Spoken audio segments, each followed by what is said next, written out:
السلام علیکم ورحمۃ اللہ وبرکاتہ۔ علی رضی اللہ تعالیٰ عنہ سے مروی ہے کہ رسول اللہ صلی اللہ علیہ وسلم نے فرمایا، لعن اللہ من ذبح لغیر اللہ، اللہ تعالیٰ کی لعنت ہے اس شخص پر جو اللہ کے علاوہ کسی اور کے لیے ذبح کرتا ہے۔ قرآن مجید میں اللہ تعالیٰ فرماتے ہیں، انما حرم علیکم المیتۃ والدم ولحم الخنزیر وما اہل بہ لغیر اللہ، تمہارے اوپر مردار، خون اور خنزیر کا گوشت حرام ہے اور جو غیر اللہ کے نام پکارا جائے۔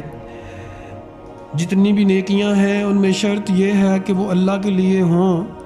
اگر نیکی میں نیت کسی اور کے لیے ہے، کسی اور کو خوش کرنے کے لیے ہے، تو وہ شرک ہو جاتا ہے اور وہ عمل مقبول نہیں ہوتا، وہ ریاکاری کے زمرے میں بھی آ جاتا ہے اور اس کو شرک بولتے ہیں۔ نبی کریم صلی اللہ علیہ وسلم نے ایسے شخص پہ لعنت فرمائی ہے۔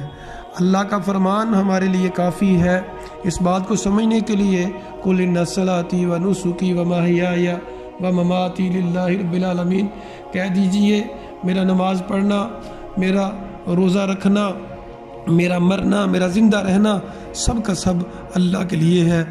ہمیں کوشش یہ کرنی چاہیے کہ جو بھی کام کریں وہ اللہ کے لیے کریں، لوگوں کے لیے نہیں کریں۔